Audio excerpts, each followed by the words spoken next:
நீ மிகப்பெரிய பாக்கியசாலிடா. மகா பெரியவா சொன்ன கதை தான் இதுவும். கரூர் மாவட்ட பிராந்தியத்தை சேர்ந்த கணபாடிகள் ஒருத்தர் இருந்தாராம். அவர் ஸ்ரீரங்கத்தில் இருந்தாராம். அவர் மிகப்பெரிய வேத வித்து, வேதங்களை நன்றாக படித்த வல்ல உத்தமர். ஆனாலும் அவர் அதை வயசு பிழப்பா கொள்ளலை. அவர் உபன்யாசம் பண்றதுல கெட்டிக்காரராம். அவர் உபன்யாசம் பண்ணுவாராம் நிறைய. ஆனாலும் கூட அவர் அதுலேருந்து அவர் என்ன பண்ணுவார்னா, அவர் வந்து அவ கூட கொடுக்குற சம்பாவனையெல்லாம் வாங்கிப்பாராம். அவளுக்கு ஒரு நல்ல ஒரு தர்ம பத்னி, அவளுக்கு ஒரே ஒரு பொண்ணு, வயசு பொண்ணு. ஒரு நாள் அவ மகா பெரியவா மேல அபரீதமான பக்தி உடைய குடும்பமா. ஒரு நாள் காலம் உருண்டோட அவ ஒரே பொண்ணுக்கு விவாக நேரம் வந்துருத்தான், விவாக வயசு வந்துருத்தான். அப்ப அந்த கணபாடிகளோட பொண்டாட்டி கேட்டாலாம் அந்த மாதிரி, ஏங்க நம்ம பொண்ணுக்கு கல்யாணம் வந்துருத்து, மாப்பிள்ளையும் பார்த்தாச்சு, மாப்பிள்ளைக்கு இந்த உத்தியோகம், அதனால வந்து எவ்வளோ நீங்கள் சேர்த்து வச்சுருக்கே அப்படின்னு கேட்டாலாம். இவரும் சிறுக சிறுக சேர்த்து ஒரு 5000, நான் 5000 சேர்த்து வச்சுருக்கேம்மா அப்படின்னாராம். உடனே பத்தினி கோவப்பட்டு 5000 வச்சு என்ன பண்ண முடியும், கல்யாணத்தை ஒழுங்காக நடத்தணும், நல்லா சீரும் சிறப்புமா அப்படின்னா இதுக்கெல்லாம் 15000 ரூபாய் தேவைப்படும், சீர் சிறப்பி அதெல்லாம் இல்லாமம்மா இதெல்லாம் நம்ம நடத்த முடியாது, இல்லாமல் எப்படி கல்யாணத்தை நடத்த முடியும், 5000 முடியாது, மொத்தம் 15000 ரூபாய் வேணும் அப்படின்னாலாம். இல்லைம்மா நம்ம பார்த்து மனுஷாலை வச்சு நடத்திண்டா போறாதாம்மா, அது சிக்கனமாக கல்யாணம் நடத்திண்டா என்னன்னு கேட்டாராம். உடனே அவ பத்திரிக்கு ஒரு யோசனை தோணித்தான். நீங்க என்ன பண்ணுங்கோ, நேராக போயிட்டு மகா பெரியவாள்கிட்ட இந்த மாதிரி வந்து இது கேளுங்க, ஒத்தாசை பண்ண சொல்லுங்க, அவர் உங்களுக்கு மறுக்கவே மாட்டார், கண்டிப்பா உங்களுக்கு இல்லைன்னு சொல்ல மாட்டார் அப்படின்னாலாம். இதை கேட்ட கணபாடிகளுக்கு கோபம் வந்துருத்தான். என்ன பேசுற நீ, என்ன பேசுற, அவர் வந்து ஜெகத்குரு, அவர்கிட்ட நம்ம ஞானத்தை தான் யாசிக்கணுமே தவிர தானத்தை யாசிக்கப்படாது, புரியறதா அப்படின்னாராம்.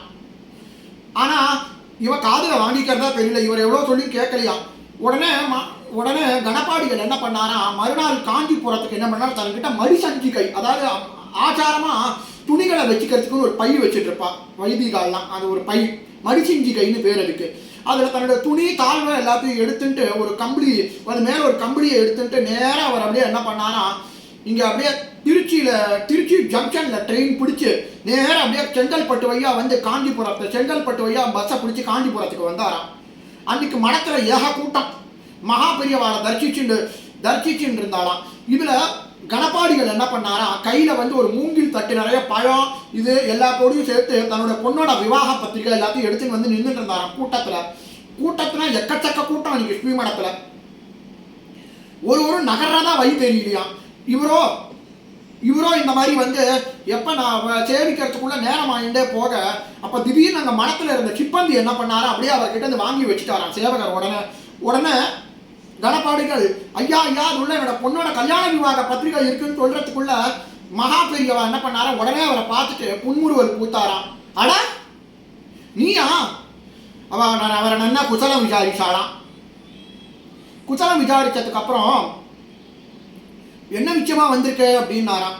என் பொண்ணோடைய கல்யாண விஷயமா வந்திருக்கேன் பெரியவா அப்படின்னாராம். அப்படியா, கவலையப்படாத, உன் பொண்ணோட கல்யாணம் ஜாம்னு நடக்கும், என்னோட ஆசீர்வாதம் பரிபூர்ணமா உண்டு அப்படின்னாராம். உடனே அந்த கணபாடிகளை பார்த்து சொன்னாராம் பெரியவா, உனக்கு நான் ஒரு அசைன்மெண்ட் வச்சிருக்கேன் அப்படின்னாராம். அசைன்மெண்ட்னா அப்படின்னாராம். ஒன்றும் இல்லை, ஒரு வேலைன்னு அர்த்தம்.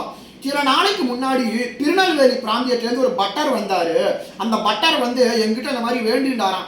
அவன் ஊரில் திருநெல்வேலி கிட்ட கடையநல்லூர் ஒரு அக்ரஹாரமா. அந்த ஊர் அக்ரஹாரத்தில் அவன் ஊரில் மாடு இருக்குல்ல, மாடெல்லாம் திடீர்னு காரணம் இல்லாமல் செத்து போயிடுறான். பிரச்சனம் பார்த்து போட்டப்ப இந்த ஊரில் இருக்கக்கூடிய வரதராஜ பெருமாள் கோவிலில் உற்சவாதிகள் நடக்காதவனால பிரச்சனையா, அவனால ஒரு 9 நாள் வந்து பாகவத சப்தாகம் பண்ணா நன்னா இருக்கும்னு சொல்லிட்டு அந்த பட்டர் என்கிட்ட வந்து சொல்லிட்டு போனார் அப்படின்னாராம். நீ தான் உபன்யாசம், இதை வந்து என் தலையில கட்டிட்டு போயிட்டாரு, நீ தான் உபன்யாசம் பண்றதுல கெட்டிக்காரனாச்சு, அதனாலதான் உங்ககிட்ட நான் அந்த வேலையை கொடுக்குறேன் அப்படின்னாராம்.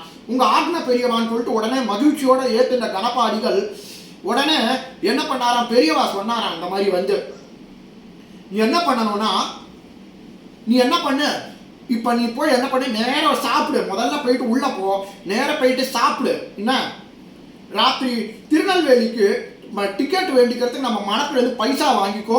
நீ நேரம் என்ன பண்ண, ராத்திரி செங்கல்பட்டு ஜங்ஷனில் ட்ரெயினை பிடிச்சி மறுநாள் காத்தால திருநெல்வேலியில் போயிட்டு உபன்யாசத்தை பண்ணிட்டு வாப்பா அப்படின்னாராம். பெரியவா அந்த மாதிரி சொல்ல